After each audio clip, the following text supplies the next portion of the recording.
आपके अपनी YouTube channel rock study class में आपका स्वागत है। अब दोस्तों हमारा हिंदी और अंग्रेजी के बाद दोस्तों हमारा नेक्स्ट पेपर का भौतिक शास्त्र का है 12 फरवरी को। लगातार अब हम इसकी भी क्या है तैयारी करेंगे। जिस प्रकार से दोस्तों हमने कहा है हिंदी और अंग्रेजी विषय की तैयारी करके तबाही मचाइए पेपर में। ओके, तो देख लेते हैं। हाँ, इस वीडियो में हम क्या देखने वाले हैं, इस वीडियो में दोस्तों हम क्या है फिजिक्स भौतिक शास्त्र के अति महत्वपूर्ण वस्तुनिष्ठ प्रश्न देखने वाले। ओके, अति महत्वपूर्ण वस्तुनिष्ठ प्रश्न देखेंगे। इसकी कंप्लीट महामैराथन होने वाली। ओके, महामैराथन होने वाली है। क्रम से क्या हम वस्तुनिष्ठ प्रश्न देखेंगे, चाहे वो आपके सही विकल्प हो, रेगिस्तान हो, सत्ता सत्ता हो, जोड़ियां हो, सब हम समझेंगे। तो वीडियो को ध्यान से अंत तक देखिएगा। ओके, वस्तुनिष्ठ में खास बात यह रहने वाली है, आपको पता है कि वस्तुनिष्ठ में आपको ज्यादा मेहनत नहीं करनी, मुझे मेहनत करनी है ज्यादा, कि मैं आपको ये कंटेंट लाऊंगा सिलेक्ट करके। बस आपको क्या है वीडियो को देखते ही देखते तैयार करते जाना। ओके, 50 से 60% तो यूं ही आपको तैयार हो जाएगा। ओके, कुछ आपको अपनी तरफ से याद करना पड़ेगा 20 से 30%। ओके, मतलब जो मान ली कोई आया ऑब्जेक्ट का मान याद कीजिए, या उसकी क्या है आप इकाई लीजिए। ओके, इकाई याद कीजिए। ओके, उसका सूत्र तैयार कीजिए, तो वो आपको याद करना पड़ेगा। तो मैं आपको बताते चलूंगा, तो वीडियो को देखते ही देखते याद करते जाइए। ओके, ये कि आपका क्या है वस्तुनिष्ठ की आपको सीरीज है, क्योंकि ये आपका पार्ट 1 है, फिर पार्ट 2, मतलब मुझे जितने मिलते जा रहे हैं बस सिलेक्ट करके आपको देते जाऊंगा। इस प्रकार से हम क्या है 3 से 4 वीडियो हो जाएंगे, तो हर प्रकार के वस्तुनिष्ठ कंप्लीट हो जाएंगे, जिससे आपके हाई चांस हो जाएंगे कि आप वस्तुनिष्ठ में क्या है अच्छा स्कोर कर पाएंगे। इसलिए लिख दिया एक भी प्रश्न नहीं छूटेगा, क्योंकि मैंने क्या कंप्लीट कवर किया है। पार्ट 1 है आपका वस्तुनिष्ठ प्रश्न उत्तर में। ओके, तो सच्ची मेहनत और संघर्ष ये क्या है इस सफलता की एकमात्र कुंजी। अगर आप लगातार मेहनत करते हैं, संघर्ष करते हैं, तो आपको आसानी से क्या है सफलता मिल जाएगी। ओके, लेकिन आप क्या है मेहनत और संघर्ष मांगती है आपकी सफलता। देख लेते हैं हम क्वेश्चन, और खासकर अभी इसी पार्ट 1 का है, इसमें मैंने आपका है प्रीवियस ईयर के पेपर का एनालिसिस करके बहुत सिलेक्टेड क्वेश्चन किए हैं। ओके, तो आप इससे क्या है प्रीवियस ईयर पेपर के भी बहुत सारे इसमें आपको मिल जाएंगे, जिससे आपकी अच्छी तैयारी इसमें होती जाएगी। ओके, साथ ही मैं अपनी तरफ से सिलेक्ट करूंगा और भी देखता जाऊंगा। ओके, देख लेते हैं। पहला है एक तार का विशेष प्रतिरोध या प्रतिरोधकता निर्भर करता है, तो इसका राइट आंसर हो जाएगा लंबाई पर। इसका राइट आंसर हो जाएगा। ओके, अगर किसी तार का अगर विशेष प्रतिरोध या प्रतिरोधकता है तो इस पर निर्भर करेगी, उससे हमेशा क्या लंबाई पर निर्भर करेगी। ये आपको याद रखना है। नेक्स्ट देख लेते हैं। ओके, सभी क्या प्रीवियस ईयर आ चुके हैं जितने मैं आपको क्वेश्चन बता रहा हूं। नेक्स्ट है परमाणु होता है। ओके, परमाणु क्या धनावेश, ऋणावेश, अनावेशित की निश्चित। हमें पता है कि क्या है परमाणु होता है हमारा अनावेशित होता है, क्योंकि इसमें क्या है इलेक्ट्रॉन और प्रोटॉन दोनों पाए जाते हैं, धन और ऋण पाया जाता है। धन और ऋण पाएगा तो उदासीन हो जाता है। ओके, नेक्स्ट हमारा 1 ग्राम पदार्थ की समतुल्य ऊर्जा होती है, तो इसमें आपको इस प्रकार से क्वेश्चन आपका दिया हुआ है ऑब्जेक्ट में, तो इसका आपको राइट आंसर क्या हो जाएगा, इसका राइट आंसर हो जाएगा आपका 9 × 10 की घात आपका, मतलब आपका यह हो जाएगा। ओके, 9 × 10 की घात 13 जूल आपका राइट आंसर हो जाएगा। ओके, तो अभी ये आपको याद करना पड़ेगा, ये थोड़े बार से याद करना पड़ेगा। 1 ग्राम पदार्थ की समतुल्य ऊर्जा कितनी होती है, लगभग आपको याद कर लेना है। ओके, आगे देख लेते हैं। नेक्स्ट है ध्वनि तरंगों को विद्युत तरंगों में बदलकर सीधे प्रेषित नहीं किया जा सकता, क्योंकि क्या है, क्योंकि यह जो ध्वनि तरंगें होती है वो कैसी होती है, वो होती है आपके उनके गमन के लिए अति उच्च क्या है लंबाई एवं एंटीना लेना होता है, ये आपका हो जाता है। आगे देख लेते हैं। नेक्स्ट है हमारा पीएन संधि डायोड में अपक्षय परत होती है। ओके, पीएन संधि जो डायोड है अपक्षय परत उसमें होती है, तो कैसी होती है निश्चित आयतन। ओके, तो इसमें हो जाएगा आपको तीसरे नंबर का राइट आंसर हो जाए। जो पीएन संधि डायोड है उसमें अपक्षय परत कैसी होती है निश्चित आयन की। ओके, तो आपको बता रहा हूं जितने भी आपके चैप्टर हैं सभी चैप्टर के आपको मिलेंगे, ऐसा नहीं कि 1-2 चैप्टर के, सभी चैप्टर के आपको मिक्स आपको बताते जा रहा हूँ और सिलेक्ट करके। आगे देख लेते हैं। नेक्स्ट हमसे आगे पूछा जा रहा है विद्युत द्विध्रुव आघूर्ण का मात्रक है, बहुत ज्यादा इंपॉर्टेंट, याद के लिए विद्युत द्विध्रुव आघूर्ण का मात्रक है coulomb into metre. Coulomb into metre आपका इसका राइट आंसर दूसरे नंबर। ओके, तो कूलाम इंटू मीटर इसका आपका राइट आंसर हो जाएगा। तो अभी आपको विद्युत आघूर्ण का मात्रक, विद्युत द्विध्रुव आघूर्ण का मात्रक कूलाम इंटू मीटर होता है, तो इसे थोड़ा आपको याद करना पड़ेगा। ओके, याद करना पड़ेगा, ये आपके हैं फिक्स थोड़ा आपको याद करने वाले होते हैं। ओके, तो आपको फिजिक्स के पेपर में अगर अच्छा नंबर लाना चाहते हैं, तो किसी भी टॉपिक पर अगर आप किसी विषय में अच्छा नंबर लाना चाहते हैं, तो आपके अंदर समझ और क्या याद करने की क्षमता होनी चाहिए। क्योंकि कई ऐसे टॉपिक होते हैं जिन्हें याद करना पड़ता है, कई ऐसे टॉपिक होते हैं जिन्हें समझना पड़ता है। समझ और याद दोनों अगर है आपके पास, तो आप अच्छे से ये स्कोर कर पाएंगे।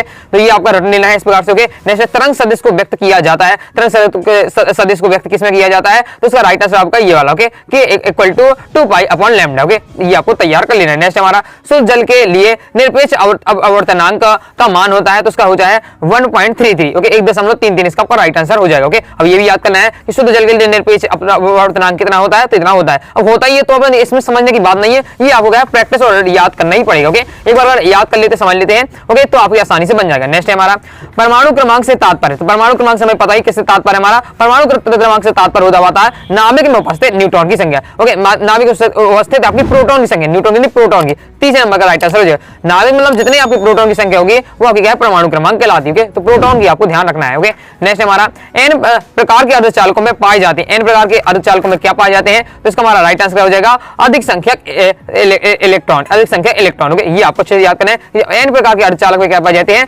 अधिक मात्रा में इलेक्ट्रॉन पाए जाते हैं। ओके, आगे देख लेते हैं। आगे देख लेते हैं, वीडियो को देखते ही देखते तैयार करते जाइएगा। ओके, आगे हमारा आवेश का बिंबीय सूत्र, आवेश का बिंबीय सूत्र हमारा क्या होता है, AT, बहुत ज्यादा इंपॉर्टेंट है, प्रीवियस पेपर में आ चुका है, याद कर लीजिए। आवेश का हमारा बिंबीय सूत्र होता है AT। ओके, नेक्स्ट है विद्युत चुंबकीय तरंगे, तरंगे बहुत ज्यादा इंपॉर्टेंट, ये प्रीवियस पेपर आ चुका है। तो विद्युत चुंबकीय जो तरंग होती है वो क्या है, अनुप्रस्थ तरंगे होती है, याद करते जाइए। थोड़ा ये फैक्ट वाले होते हैं तो एकदम रटते चलिएगा। ओके, नेक्स्ट आपका प्रत्येक गतिमान कण के साथ एक संबंध होती है, तो क्या क्या संबंध, तरंग होती है, प्रत्येक जो भी कण होता है उसके साथ क्या है, तरंग संबंध होती है, मतलब तरंग जुड़ी होती है, संबंध मतलब जुड़ा होना। ओके, नेक्स्ट किसी चालक का प्रतिरोध अशुद्धि मिलाने पर क्या हो जाता है, कम हो जाता है। किसी अगर अर्धचालक में हम क्या है, प्रतिरोध के अगर किसी अर्धचालक में अगर हम अशुद्धि मिला देते हैं तो उसका प्रतिरोध क्या है, हमेशा क्या कम हो जाता है। ओके, आगे देख ले, नेक्स्ट आपको तैयार करना है, n प्रकार के अर्धचालक में बहुसंख्यक आवेश वाहक होते हैं, आपके होते हैं इलेक्ट्रॉन, ई आपको इस प्रकार से लिख दिया गया। ओके, नेक्स्ट देख ले, नेक्स्ट है आपका धारा घनत्व का SI पद्धति में मात्रा क्या होता है, तो आपका ये होता है। ओके, ये आपका हो जाएगा A/m²। ओके, याद कर लीजिएगा। ओके, ये आपका हो जाता है धारा घनत्व का SI मात्रक। ओके,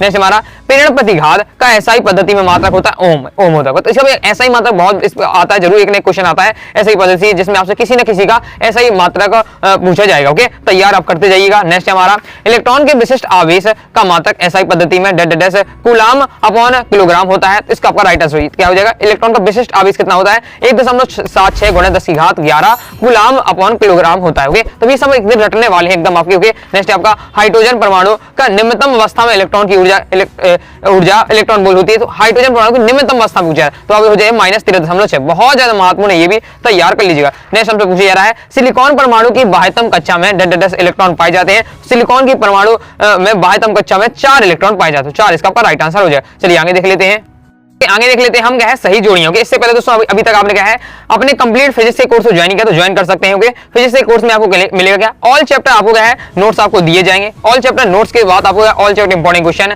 2 नंबर वाले, 3 नंबर, 4 नंबर, इस प्रकार से इंपॉर्टेंट क्वेश्चन आपको मिलेंगे। ओके, विद सॉल्यूशन के साथ। ओके, साथ ही इंपॉर्टेंट ऑब्जेक्ट क्वेश्चन आपको मिलने वाले, मतलब कंप्लीट आपको है मटेरियल मिल जाएगा, जिससे आप क्या अच्छा नंबर ला सकते हो। ओके, तो आपको कोर्स ज्वाइन करने के लिए 9039534479 दिए गए व्हाट्सएप नंबर मैसेज करना है। फीस आपकी 199 रुपए, 50% ऑफ चला, तो केवल 99 रुपए में आपको क्या है कंप्लीट फिजिक्स का कोर्स दिया जा रहा है।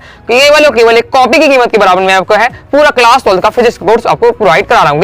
अब देख लेते हैं हम सही जोड़ियां। ओके, सही जोड़ियां किस प्रकार से करनी है, चलिए इसे मिला दे, इस प्रकार से पूरी कंप्लीट में लिख लिए, अब मिला देने का प्रयास करते हैं। जो किरचॉफ का द्वितीय नियम, तो जो किरचॉफ का जो द्वितीय नियम है, तो हमें पता है ऊर्जा संरक्षण नियम का सिद्धांत पर कार्य करता है हमारा किरचॉफ का द्वितीय नियम, तो हमारा हो जाएगा किरचॉफ का द्वितीय नियम हो जाएगा ऊर्जा संरक्षण। ओके, अब मैंने आपको यहाँ सही जोड़ियां समझा दिया।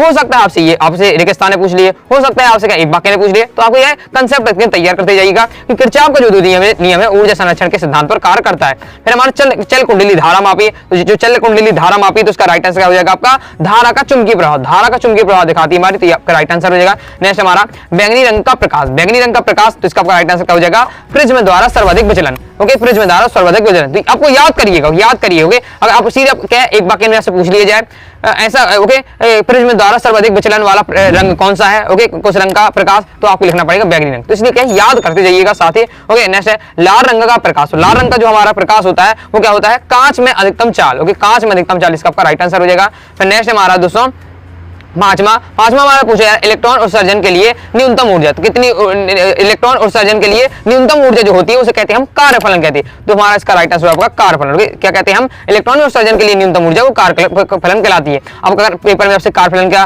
परिभाषा पूछ लिया जाए, एक वाक्य में पूछ लिया जाए, तो आपको लिख देना है इलेक्ट्रॉन उत्सर्जन के लिए न्यूनतम ऊर्जा क्या कहलाती है, आपकी कार्यफलन कहलाती है। नेक्स्ट है चालक के अंदर विद्युत चुंबकीय क्षेत्र की तीव्रता, तो इसका राइट आंसर क्या हो जाएगा, इसका राइट आंसर हो जाएगा दोस्तों आपका शून्य होती है, इसका शून्य आपका राइट आंसर हो जाएगा। ओके, तो इसका हमारा राइट आंसर 6वें का राइट आंसर शून्य। ओके, ये हो जाता है। नेक्स्ट हमारा नाइक्रोम, जो नाइक्रोम जो वायर होता है ये क्या हो जाएगा, ये होता है हमारा प्रतिरोधक तार। एक नाइक्रोम तार होता है जो प्रतिरोधक तार के रूप में काम करता है। ओके, जो आपके जो बल्ब होते हैं उनमें भी ये लगा रहता है। ओके, ये आपका हो जाएगा 7वां। ओके, नेक्स्ट हमारा दोस्तों छोटा दंड चुंबक, छोटा जो दंड चुंबक होता है वो होता है आपका चुंबकीय द्विध्रुव, इसका राइट आंसर 8वां।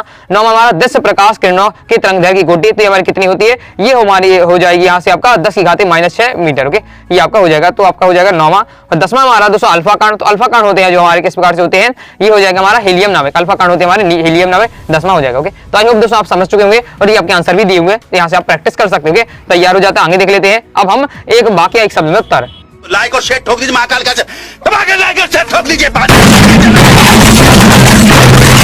पूरा साल मेहनत करता हूँ आपके लिए बेटा, ऐसा नहीं चलेगा, ऐसा नहीं चलेगा। अब देख लेते हैं एक वाक्य एक शब्द में उत्तर। ओके, मूल आवेश का मान कितना होता है तो याद कर लेना, मूल आवेश का मान 1.6 गुणा 10 की घात -19 2023 बोर्ड एग्जाम में आया था। मूल आवेश क्या है और मूल आवेश का मान कितना होता है। ओके, इस प्रकार से आया था। नेक्स्ट है विद्युत चुंबकीय चुंबक किस पदार्थ के बनाए जाते हैं। विद्युत चुंबक जो हमेशा है नरम लोहे के बनाए जाते हैं, याद रखना है। नेक्स्ट है स्वापेरकत्व का मात्रक बहुत ज्यादा इंपॉर्टेंट है। ओके, तो हेनरी, अभी हेनरी याद कर लीजिएगा, स्वापेरकत्व मात्रक हेनरी। अब यही आपसे सही जोड़ी में या आपसे रेगिस्तान में एक वाक्य में कहीं भी पूछ सकता है, लेकिन आपको क्या है कंसेप्ट एकदम रटते जाइएगा कि स्वापेरकत्व मात्रक हेनरी होता है, स्वापेरकत्व मात्रक हेनरी होता है। इस प्रकार से आपको याद कर लेना। आगे देख लेते हैं दोस्तों, अभी तक आपने क्या वीडियो को लाइक नहीं, वीडियो लाइक जरूर करिए। आपको लगता है मैं लगातार आपके लिए मेहनत कर रहा हूं तो वीडियो को लाइक अपनी तरफ से जरूर करिएगा। कोई भी डाउट आता है ओके तो कमेंट बॉक्स में जरूर पूछ लीजिएगा। नेक्स्ट 10 तरंगों का तरंगदैर्घ्य परास होता है, याद कर लीजिएगा, बहुत ज्यादा इंपॉर्टेंट है।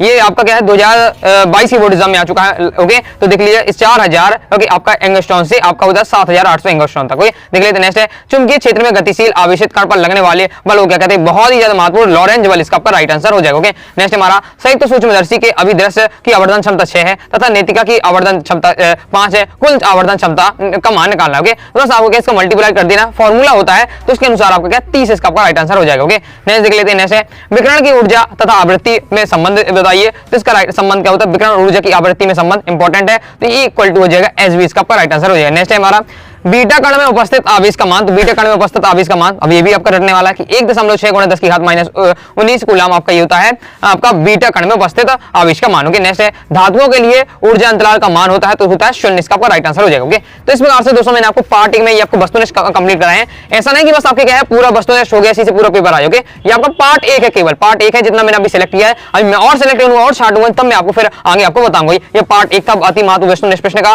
ओके, आई होप आपको वीडियो पसंद आएगी। वीडियो पसंद आए तो लाइक करें, चैनल सब्सक्राइब जरूर करिएगा। ओके दोस्तों, साथ ही दोस्तों अगर आपको कोई डाउट आता है कमेंट बॉक्स में आप दोस्तों जरूर पूछ लीजिएगा। ओके, आपने टेलीग्राम चैनल को ज्वाइन किया, टेलीग्राम चैनल को जरूर ज्वाइन कर लीजिएगा, जिससे आपको बहुत ही ज्यादा फायदा मिलने वाला है। इंपॉर्टेंट इन्फॉर्मेशन आपको तुरंत ही मिल जाएगी। साथ ही आप क्या है इंस्टाग्राम को फॉलो कर लीजिएगा। मिलते हैं नेक्स्ट वीडियो में, तब तक के लिए बाय बाय।